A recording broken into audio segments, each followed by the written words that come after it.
Nimesikia yale yote ambao walimu wamesema, nimesikia yale pia wambunge wamesema ya kwamba kuna mambo ya hardship allowance.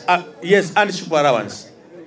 Ningetaka kusema ya kwamba mimi ndiye nasimamia human resource management katika taifa letu la Kenya. Wale wote ambao wanalipwa pesa na serikali ya Kenya, either they are parastatus, commissions or within the ministries, pia wanajeshi, polisi, walimu, wafanyikazi wa ministry tofauti, wale ambao wanafanya in county government, in 47 county government in the Republic of Kenya. I am the minister in charge ya kujua vile remuneration ya wale wanafanya kazi katika serikali vile ambao watalipwa.